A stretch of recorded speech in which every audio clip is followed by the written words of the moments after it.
Hey, what's up, everybody? It's Charles, and welcome you guys to another episode of the Dreamerspro Show, where we cover everything from sports, hot topics, classic debates, entertainment, and we give you guys a fresh perspective on things and how we see them. And today we got a pretty interesting episode for you guys, a pretty serious one. So what we want is you guys, before we get into it, please make sure you like the video and subscribe to the channel. Let me get into this topic here. Now, one of the topics that has been surrounding the NBA over the last few months now is this load management, right? Load management seems to be a very, very, very serious issue.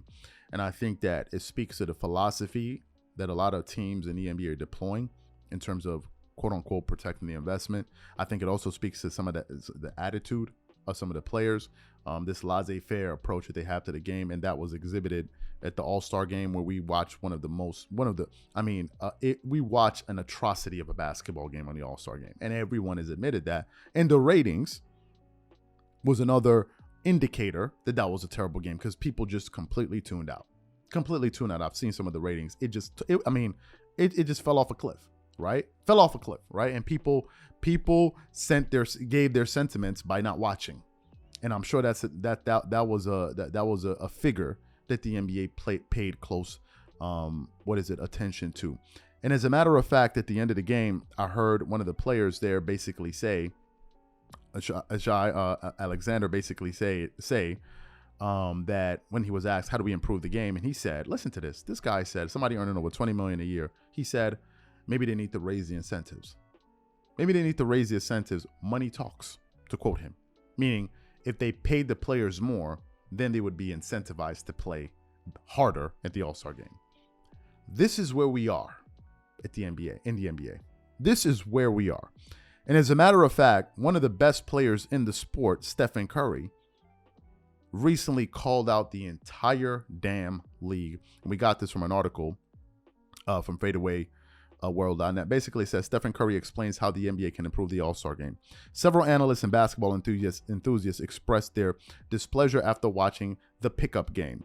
After the game was heavily criticized, Steph gave his 2 cents as to how the league could fix it. First, the Warriors leader highlighted the fact that stars participating in the game need to play harder. I think, first off, it's on us.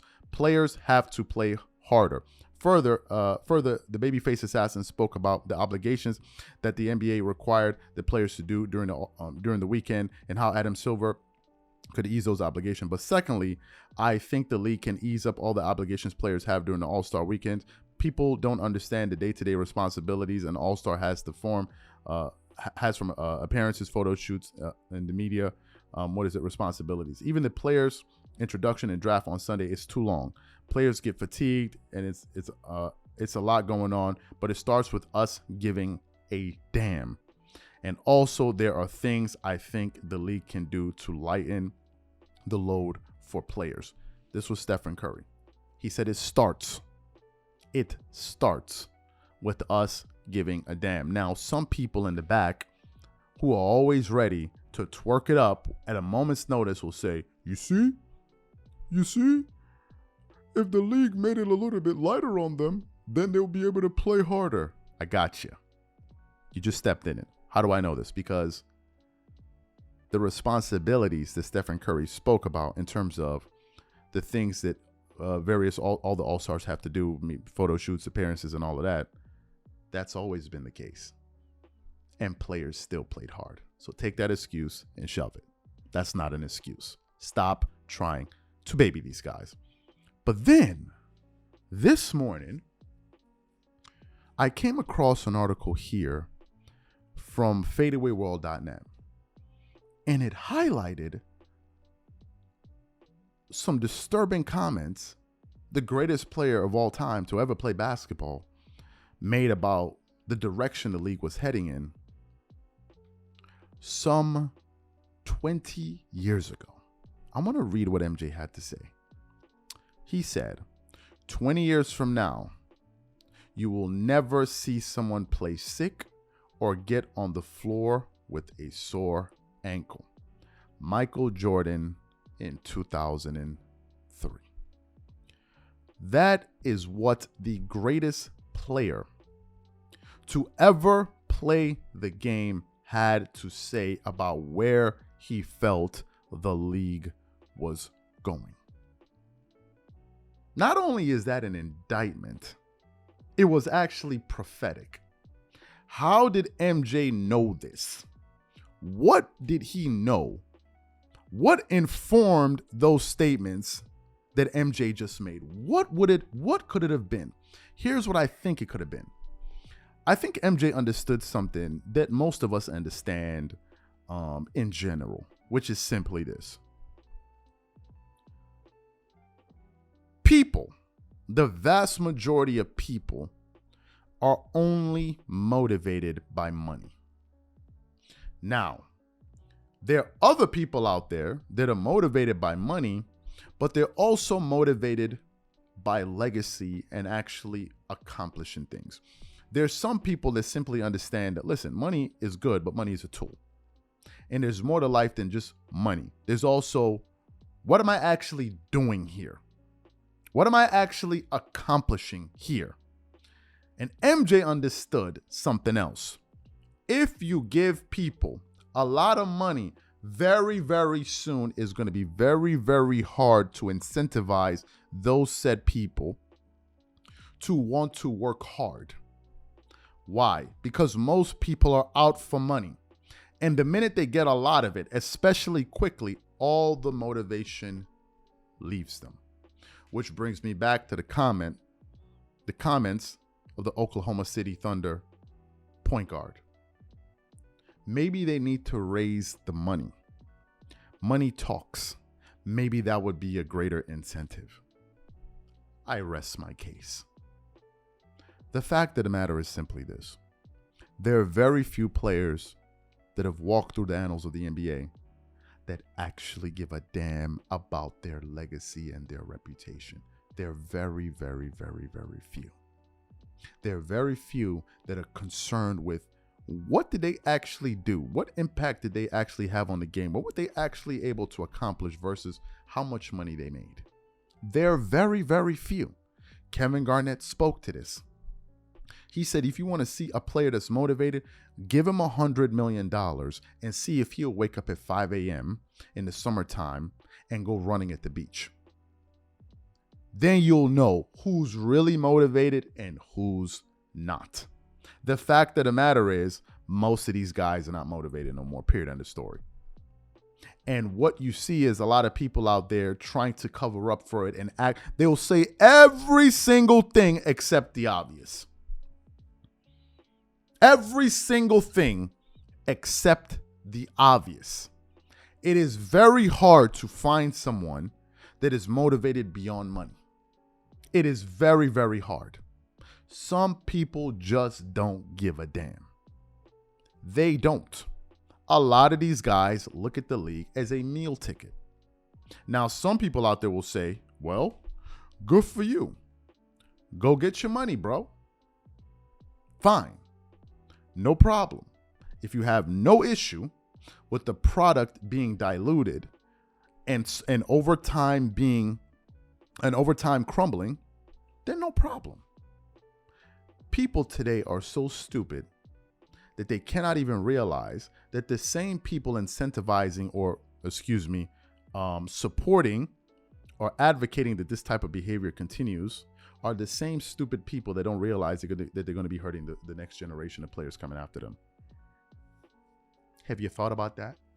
Have you thought about what all the load managing and all of these different things is going to do when the next CBA comes around? Have you thought about how it's going to affect future players? Of course you haven't, because you cannot see beyond your pocketbook.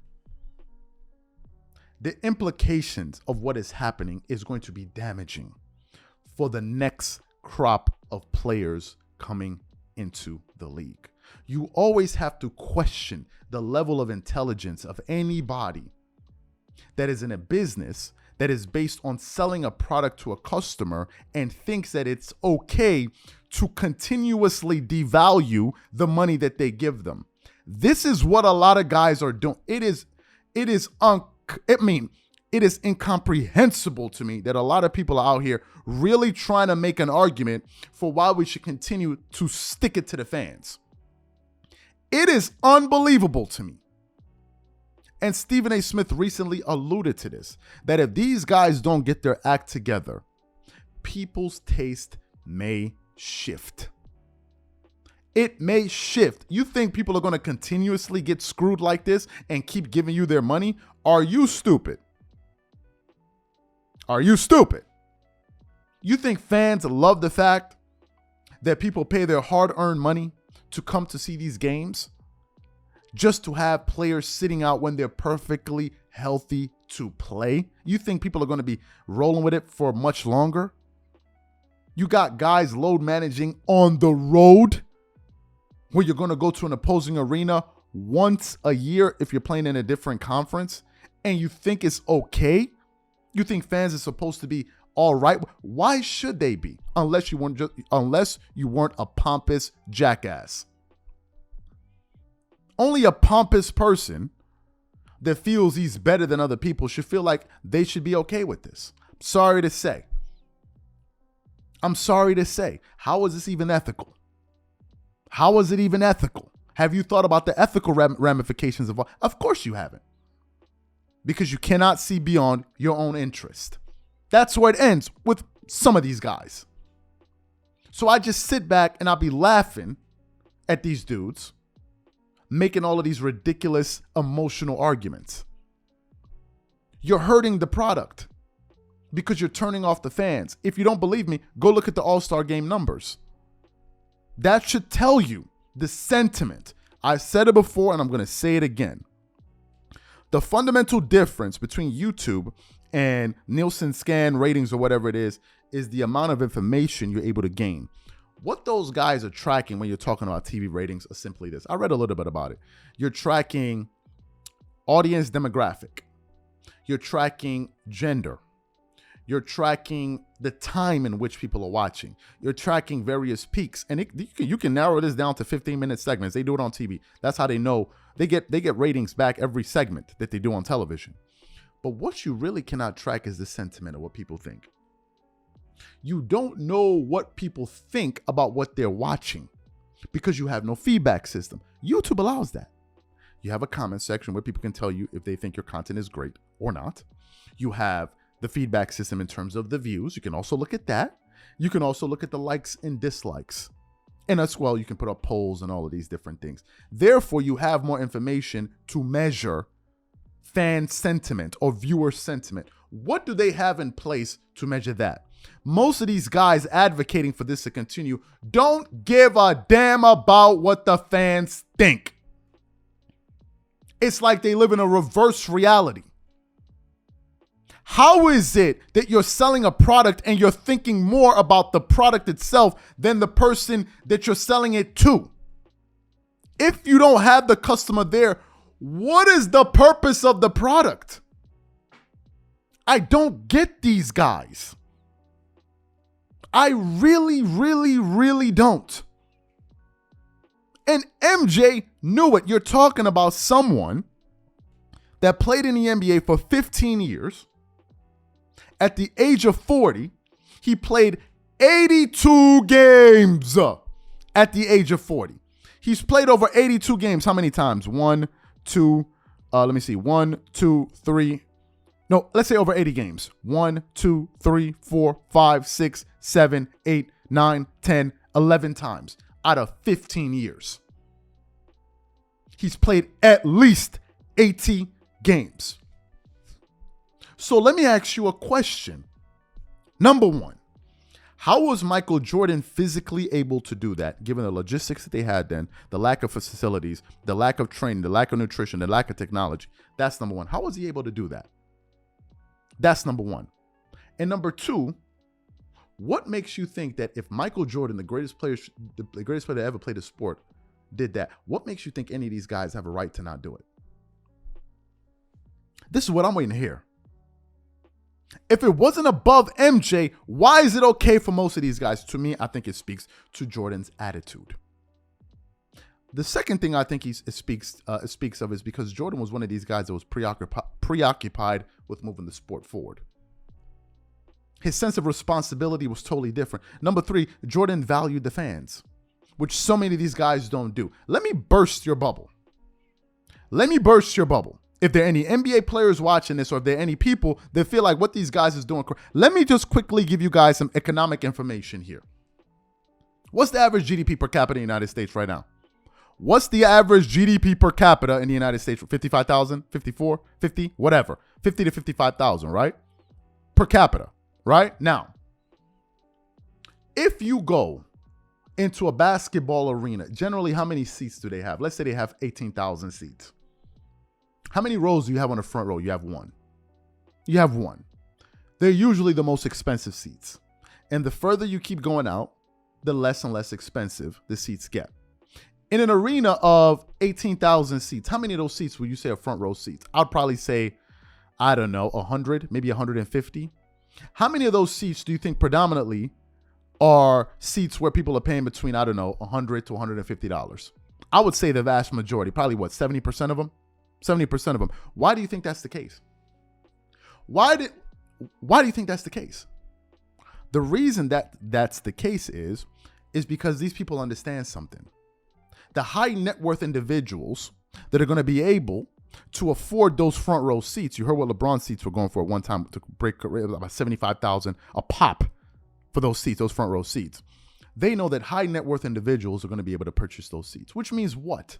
If the arena is full of 18,000 people, and all of them could afford those front row seats, more people will be sitting in those seats, and maybe the configurations of those arenas will be different. But what it means that the vast majority of the people that support the game are not these high net worth individuals. And if you, selling a product, understand that the majority of your customers are not millionaires, you would think that you would be a little bit more sensitive to some of the things that they're going through and some of the things that your stars are saying. You would think that.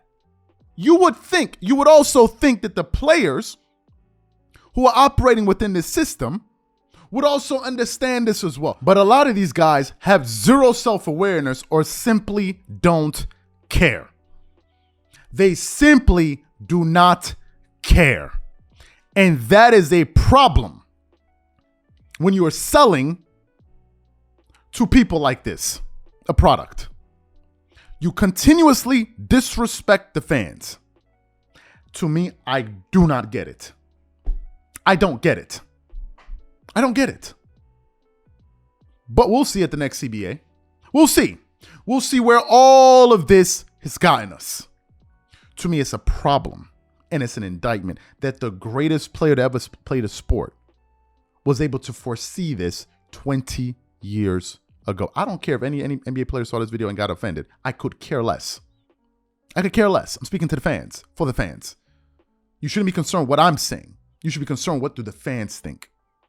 Because they're the reason that the game is relevant. Because if they don't watch, what are we talking about? These are my thoughts. Whatever you guys think, please leave your thoughts in the comment section. We catch you guys on the next show.